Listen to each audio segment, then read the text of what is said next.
This is 92.7 Big FM. स्वागत, खुशामदीद and welcome to Suhana Safar with Annu Kapoor. तो मेहरबान दोस्तों, शुरू करते हैं आज की महफिल, जहां आज होंगे दिलीप कुमार, खयाम के किस्से, जहां आज संगीतकार अजीत मर्चेंट को याद करेंगे और बरसात का एक गाना भी सुनेंगे, अपने श्रोताओं से बात भी करेंगे, उनके प्रश्न का उत्तर भी देंगे। आज सबसे पहले पड़ाव पर होगी बात बी.आर. चोपड़ा और खयाम की। बी.आर. चोपड़ा ने एक बार कुछ ऐसा कर दिया जिसे देखकर महसूस कर खयाम की आंखें भर आईं। दूसरे पड़ाव पर दिलीप कुमार के बचपन की एक घटना सुनाऊंगा, ऐसी घटना जिसने दिलीप कुमार को डरा के रख दिया। फिर हमारे रेगुलर सेगमेंट्स, तुमने पुकारा और हम चले आए। चौथे नंबर पर होगा दिल ने फिर याद किया। आज याद करेंगे संगीतकार अजीत मर्चेंट को। फिर मानसून का एक गीत और अंत में हमारे श्रोता का प्रश्न। आज का प्रश्न है कि उस हीरो के बारे में बताएं जो मीना कुमारी और धर्मेंद्र की फिल्म बहारों की मंजिल में फरीदा जलाल के अपोजिट थे। हर बात का जवाब आज की महफिल में। चलिए शुरू करते हैं आज की महफिल, उठाते हैं पहला कदम। Welcome to Suhana Safar with Annu Kapoor. 1943 में बी.आर. चोपड़ा एक फिल्म बना रहे थे, चांदनी चौक। इस फिल्म के मौसीकार थे G.A. चिश्ती। म्यूजिक सिटिंग्स और रिहर्सल के दौरान चोपड़ा साहब भी मौजूद रहा करते थे और उन्होंने ये गौर किया कि G.A. चिश्ती का असिस्टेंट खयाम बहुत मेहनती और पंक्चुअल है। बाकी सब लोग लेट आते हैं मगर खयाम सही वक्त पर पहुंचकर सारी तैयारियां कर लेता है। खयाम की लगन और मेहनत देखकर बी.आर. चोपड़ा खयाम से बहुत प्रभावित हुए। एक दिन की बात है कि म्यूजिशियंस को उनकी तनख्वाह दी जा रही थी। बी.आर. चोपड़ा ने नोटिस किया कि हर किसी को पैसा मिला लेकिन खयाम को एक पैसा भी नहीं दिया गया। बी.आर. चोपड़ा ने इस बात की तफ्तीश की तो पता चला कि खयाम को इसी शर्त पर G.A. चिश्ती का असिस्टेंट बनने का मौका मिला है कि वो बिना पैसे के काम करेंगे और पिछले 2 महीनों से वो बगैर पैसे लिए ही मुस्तैदी के साथ, मेहनत के साथ, डिवोशन के साथ काम कर रहे हैं। बी.आर. चोपड़ा ये सुनकर विचलित हो गए। उन्हें यह भी मालूम चल गया कि खयाम का बॉम्बे में न कोई रिश्तेदार है न जान पहचान है, पैसे भी नहीं। पैसे न मिलने से इस बेचारे का गुजारा कैसे चलता होगा। वो खयाम की लगन और संगीत के प्रति समर्पण को देखकर इतने प्रभावित हुए कि उन्होंने फौरन अकाउंटेंट को ऑर्डर दिया कि खयाम को तुरंत 125 रुपए अभी दे दिए जाएं। बी.आर. चोपड़ा का करम और रकम देखकर खयाम की आंखें भर आईं और बी.आर. चोपड़ा ने खयाम के लिए हर महीने 125 रुपए तनख्वाह निर्धारित कर दी और ये धनराशि उन्हें तब तक मिलती रही जब तक बी.आर. चोपड़ा की इस फिल्म का काम चलता रहा। बात 1926 की है। दिलीप कुमार 4 साल के रहे होंगे। पेशावर में उनके घर के पास एक मस्जिद थी जिसके अहाते में एक मदरसा भी था। तो बालक यूसुफ अपने बड़े भाई नूर मोहम्मद और अय्यूब के साथ उस मदरसे में तालीम लेने जाया करते थे। एक दिन उसी मदरसे के पास लगे बेर के पेड़ों से यूसुफ बेर खा रहे थे, तभी वहां 2 नौजवानों में झगड़ा हो गया और देखते ही देखते ये झगड़ा इतना बढ़ा कि वहां लाशें बिछ गईं दोनों की। छोटे से यूसुफ ये सब देखकर बुरी तरह घबरा गए, रोते हुए घर भागे और जाकर अपनी अम्मा की गोद में छुप गए। जब उनकी अम्मी पुरसाहाली के लिए उन नौजवानों के घर गईं, तब नन्हे यूसुफ की हालत और भी खराब हो गई। वो डरे डरे अपनी अम्मी के साथ चल तो दिए मगर वहां पुलिस को देखकर वो उस पलंग के नीचे छुप गए जिसके पास वो लाशें पड़ी थी। पुलिस ने अपनी कार्यवाही करते हुए वहां से लोगों को हटाया और उस कमरे को बंद कर दिया। भीड़ भाड़ में अम्मी को भी यूसुफ की खबर नहीं रही और बालक यूसुफ उन लाशों के साथ ही कमरे में बंद हो गए। कुछ देर बाद जब यूसुफ कहीं नहीं दिखाई दिए तो उन्हें ढूंढा गया। वो डरा सहमा हुआ बच्चा उन लाशों के साथ ढूंढवाई के बाद उस कमरे में बंद पाया गया। बालक यूसुफ उस कमरे से निकाल तो लिए गए मगर उस खूनी मंजर और लाशों का खौफ उनके मन से बरसों तक नहीं निकला। तुमने पुकारा और हम चले आए, जहां पे हमारे श्रोता फोन करते हैं, हमसे बातचीत करते हैं और नजदीकियां हमारी बढ़ती चली जाती हैं। हेलो नमस्कार, मैं 92.7 बिग एफएम से अन्नू कपूर बोल रहा हूं। अनुज जी नमस्कार। नमस्कार। कहाँ से बोल रहे हैं आप? मैं गुवाहाटी से बोल रहा हूँ। अरे वाह वाह, गुवाहाटी, क्या बात है। Yes, yes. शुभ नाम क्या है दादा? मेरा नाम है प्रांजल शर्मा। प्रांजल शर्मा, अरे वाह वाह। Yes, yes. असम में ही रहते हैं? कितने साल से रह रहे हैं?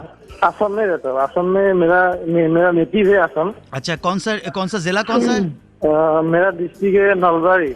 जहाँ तक मुझे मालूम है कि असम में प्रांजल साकिया नाम के एक बहुत बड़े स्टार हैं, वो हमारे हैं प्रांजल साकिया, वो नेशनल स्कूल रावरा में हमारे साथ ही पढ़ा करते थे। अच्छा अच्छा। जी जी जी जी जी।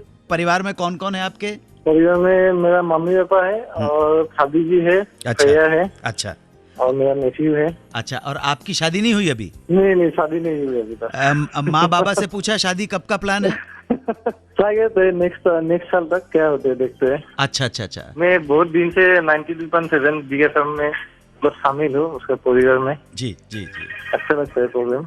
मुझे ये जानना था कि आप मतलब इस म्यूजिकल प्रोग्राम में कैसे जुड़े और 92.7 बिग एफएम में कैसे आए आप? ये 2 साल पहले 92.7 बिग एफएम ने मुझे कांटेक्ट किया, ये कॉन्सेप्ट मुझे बताया, अच्छा कॉन्सेप्ट लगा। फिर मैंने उनसे निवेदन किया कि अगर आप मुझ पर ट्रस्ट करेंगे और मुझे लिबर्टी देंगे तो पूरी कोशिश करूंगा मनोरंजन का अच्छा प्रोग्राम जिसमें जनता हमसे जुड़ जाए वो बना सकूं। और उन्होंने मुझ पर भरोसा किया और मैंने 92.7 बिग एफएम के लोगों का विश्वास जीत लिया। इसी वजह से मैं आपसे बात कर रहा हूँ आज। असम के अंदर जो बिहू नृत्य है, कोई गीत सुनना चाहते हैं दादा? जरूर जरूर। देखिए, जो सलील चौधरी ने जो गीत कंपोज किया था वो उसमें असम के लोक संगीत का इतना बेहतरीन इस्तेमाल किया था। और गीत लिखा शैलेंद्र जी ने। फिल्म है मधुमती, अगर आप सुनना चाहें। ए दैया रे चढ़ गए हो पापी बिच्छुआ, याद है ना आपको? हाँ, वो गाना याद है। जी जी जी। गुवाहाटी वालों को, गुवाहाटी के सभी बहन भाइयों को मेरे प्रणाम कहिएगा और घर पे माँ बाबा को, भाई भाभी को, सबको मेरे प्रणाम। हाँ जरूर। धन्यवाद प्रांजल दादा, थैंक यू। धन्यवाद। दिल ने फिर याद किया। हम आज याद करेंगे संगीतकार अजीत मर्चेंट को। अजीत मर्चेंट का जन्म 1922 में मुंबई में हुआ था। इनके पिता वकील थे और संगीत में बहुत गहरी दिलचस्पी रखते थे। वो अक्सर संगीत की महफिलों में अपने साथ बेटे अजीत को भी ले जाया करते थे। उन्हीं महफिलों से अजीत के अंदर संगीत के संस्कारों ने जन्म लिया और आगे चलकर उन्होंने अमान अली खां, शिव कुमार शुक्ल और एमी मार्कस से संगीत की विधिवत शिक्षा प्राप्त की। पिता के निधन के बाद अजीत मर्चेंट ने कपड़े का व्यवसाय किया, लेकिन जितना कमाया उतना खो दिया। व्यापार की असफलता ने उनके अंदर संगीत में करियर बनाने की सोच पैदा कर दी। उन दिनों सागर मूवी टोन फिल्म गुंजन बना रहा था। इसमें संगीत देने की जिम्मेदारी अशोक घोष को दी गई थी। अजीत मर्चेंट अशोक घोष के असिस्टेंट बन गए और यहीं से उनके संगीत करियर की शुरुआत हुई। स्वतंत्र रूप से संगीत निर्देशन का मौका अजीत मर्चेंट को मिला अमर पिक्चर्स की गुजराती फिल्म करियावर से। इसके बाद कॉमेडियन गोप ने अपनी फिल्म बिरादरी में अजीत मर्चेंट को साइन किया एज ए म्यूजिक डायरेक्टर, लेकिन ये फिल्म कंप्लीट नहीं हो पाई। मगर इतना जरूर हुआ कि इसके बाद अजीत गुजराती फिल्में करने लगे। 1948 की फिल्म रिफ्यूजी अजीत मर्चेंट की पहली हिंदी फिल्म थी, जिसमें हमीद मजनू का गाया गीत बहुत पसंद किया गया, बहुत पॉपुलर हुआ। सारे जहां से टकराना पर अपने घर को ना मिटाना, ये गीत के बोल थे। इस गीत की सफलता के बाद भी अजीत मर्चेंट को काफी समय तक खाली बैठना पड़ा, काम नहीं मिला। 1955 में एक बार फिर अजीत को अपने हुनर दिखाने का मौका मिला, 1956 की फिल्म राजकुमारी में। उसके बाद उन्होंने 1957 में इंद्रलीला, 1958 में चंडी पूजा, 1959 में राम भक्त विभीषण इत्यादि फिल्में की। अजीत मर्चेंट को हर साल मात्र एक फिल्म ही मिल रही थी। बड़े लोगों की जी हुजूरी करना, चाटुकारी करना अजीत मर्चेंट के स्वभाव में नहीं था। अजीत मर्चेंट को फिल्म से अधिक नाटकों की दुनिया आकर्षित करने लगी थी। यही वजह थी कि उन्होंने हिंदी, गुजराती और मराठी के तकरीबन 250 नाटकों में संगीत निर्देशन दिया। कई नाटकों में अभिनय भी किया और एक नाटक के लिए तो उन्हें मुंबई ड्रामा फेस्टिवल में सर्वश्रेष्ठ अभिनेता का पुरस्कार भी प्रदान किया गया। अजीत मर्चेंट ने 1961 में सपेरा, 1964 में चैलेंज और 1968 में लेडी किलर में संगीत दिया। हिंदी फिल्म की दुनिया ने अजीत मर्चेंट को भले ज़्यादा अहमियत ना दी हो, लेकिन गुजराती लोगों ने, गुजराती सिनेमा ने उन्हें बहुत सम्मान दिया। गुजराती फिल्म धरती ना छोरो के लिए उन्हें 1971 का गुजरात सरकार का श्रेष्ठ संगीत का पुरस्कार भी प्राप्त हुआ। 18 मार्च 2011 को अजीत मर्चेंट 89 साल की उम्र में चिर निद्रा में विलीन हो गए। मॉनसून सेगमेंट में बरसात का जो गीत लेकर आया हूं वो गीत है 1966 की फिल्म पति पत्नी का, sung by Lata Mangeshkar and picturised on Nanda. गीत के बोल हैं, कजरे बदरवा रे मर्जी तेरी है क्या जालिमा। गाने में बारिश हो रही है, नायिका नंदा अपने नायक संजीव कुमार से मिलने को बेकरार है। इस गीत को आनंद बख्शी ने लिखा और म्यूजिक दिया आर.डी. बर्मन ने। फिल्म को प्रोड्यूस किया था महमूद के भाई उस्मान अली ने और डायरेक्ट किया था एस.ए. अकबर ने। ये एस.ए. अकबर महमूद के बहुत अच्छे दोस्त थे और इससे पहले वो महमूद की ही प्रोड्यूस की गई फिल्म छोटे नवाब को भी डायरेक्ट कर चुके थे। छोटे नवाब वही फिल्म है जिसमें आर.डी. बर्मन को भी as a music director break दिया गया था। फिल्म पति पत्नी में 5 गाने थे। ताता तियो कैसे देखा है मुझे, जियो ताता तियो, संग बाय मन्ना डे और आशा भोसले। एक और गाना महमूद, मन्ना डे और सुरेंद्र ने गाया था, मेरी पत्नी मुझे सताती है, जल्दी निकल जाती है, घर से देर से वो आती है, मेरी पत्नी मुझे सताती है। इसके अलावा जो 3 गाने थे वो थे मार डालेगा दर्दे जिगर, संग बाय आशा भोसले, ना मुझ में कोई गुण ऐसा ना मेरा नाम राधा बाय लता मंगेशकर, अल्लाह जाने मैं हूं कौन बाय मन्ना डे और बरसात का ये गीत कजरे बदरवा बाय लता मंगेशकर। बहुत खूबसूरत गीत है। इस टाइम तक आर.डी. बर्मन के ऊपर टू मच वेस्टर्न इन्फ्लुएंस नहीं आया था। अभी भी जो इस गाने की जो मेलोडी आपको मिलेगी उसमें हिंदुस्तानियत थी, इसलिए ये one of the best composition मैं मानता हूँ।